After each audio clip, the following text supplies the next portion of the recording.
Le premier cocotier planté donc, sur l'île date de 1650. Donc, ça vient d'un amiral hollandais, donc l'amiral Wolfer. Donc en passage sur l'île, il a déposé le premier coco. Dans la plupart des îles, les cocos arrivent par les mers, sauf à La Réunion où il a fallu que l'homme dépose le coco.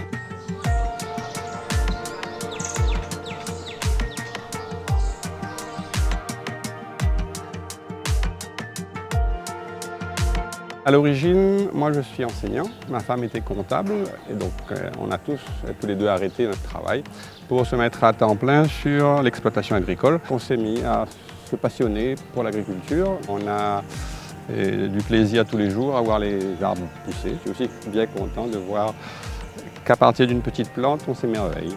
Tout notre projet se base un petit peu sur la noix de coco, qui est un fruit qui est très méconnu à La Réunion et qui a 1000 voire plus vertus.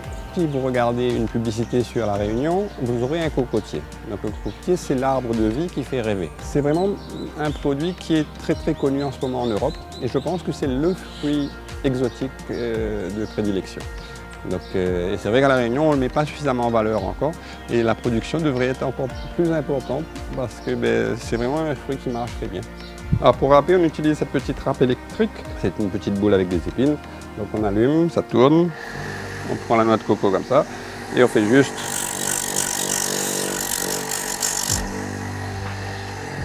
Voilà, donc on va faire ça, hop, et on obtient le coco râpé. Alors le coco râpé, donc là on pourra soit presser, donc si on presse, on obtient le lait de coco. On va sécher la noix de coco pendant 1 heure de temps et pendant 1 heure de temps, tout l'eau va s'évaporer. Et dedans, il va rester que de la noix et l'huile qu'il y a dedans. Alors concernant ce four, c'est un four qui est complètement écologique. C'est-à-dire qu'on va utiliser uniquement de la paille de coco dessous ou de la coque de coco pour chauffer le four. Ensuite, on va mettre ça dans ce grand tube-là. Et ensuite, on presse. Et en pressant, donc on va obtenir l'huile vierge qui va couler directement ici, comme ça. On n'a aucune énergie fossile utilisée, donc on va utiliser uniquement la force humaine. Cette presse qui est la seule presse mondiale en manuel pour faire de l'huile de coco. Notre but premier, c'est de montrer qu'on peut faire à partir de la noix de coco un petit peu tout ce qu'on a besoin. Donc c'est vraiment valoriser le cocotier sous toutes ses formes.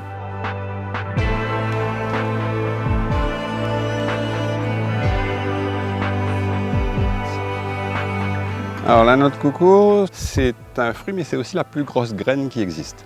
Alors il suffit de poser le cocotier au sol et vous attendez environ 2 mois et vous aurez le premier petit germe. Donc c'est très rapide. Donc il suffit, lorsque vous avez un coco sec, de secouer.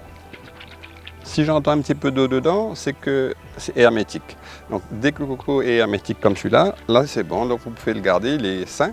Donc il va pousser d'ici 2 mois. Donc là il faudra attendre environ 2 ans, il vous donnera ses premiers cocos, si ce sont des hybrides.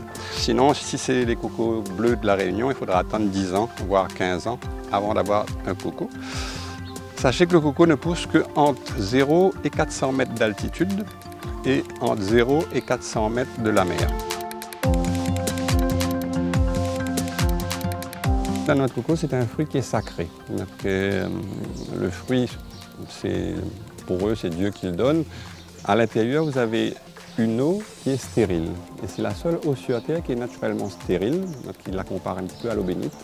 Donc, c'est une eau qui est bénie du ciel, sans aucun microbe, sans aucun produit chimique. En fait, pour les cérémoniens hindous, on cache toujours ça. C'est-à-dire que ça, ce sont les yeux de l'humain, et ça, c'est l'œil de la spiritualité.